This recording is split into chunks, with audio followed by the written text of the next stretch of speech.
When we get to the book of Luke, we encounter a guy by the name of Zacharias. He's a priest in a temple, and a lot fell upon him to go in and burn incense. So he goes in and burns incense and has an encounter that he was not expecting.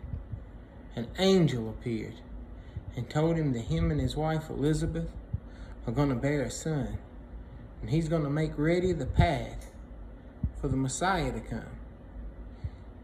There's only one problem. They're old. Elizabeth has been barren. They've not been able to have any children. They've carried this stigma of not being able to have kids. Even though they was righteous, even though their righteousness was not just something that was shown on the outside, their hearts was right with God. Yet still, they had never had kids. And now they had passed the age of that being possible.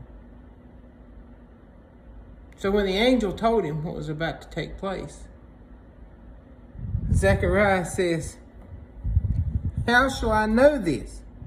For I am an old man, and my wife is well advanced in years."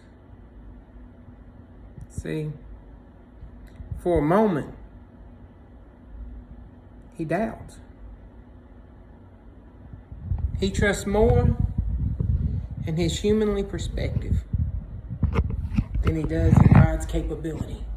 He trusts more in his circumstance, in the place that he is. He trusts more in his experience than he does in who God is. See, God is capable of doing the impossible in our life.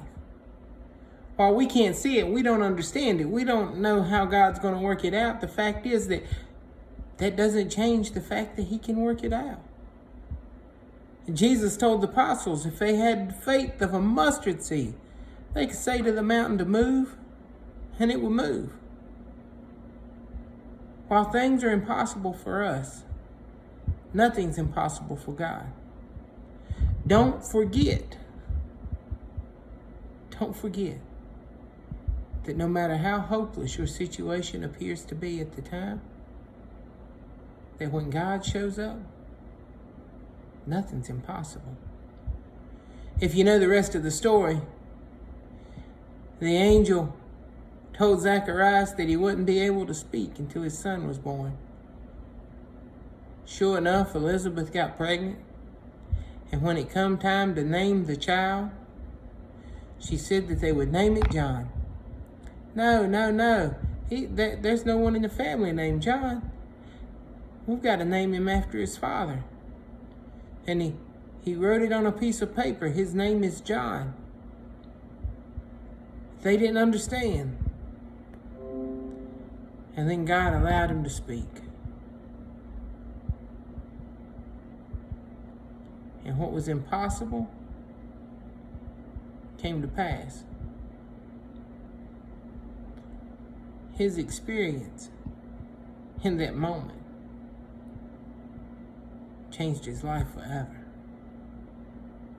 When God showed up in his situation, there was no more impossibility. When God shows up in your situation, it's not impossible any longer. Rather than look at all the reasons why it can't happen, rather than look at all the reasons why it won't work, look at the one reason why it can. God bless you guys.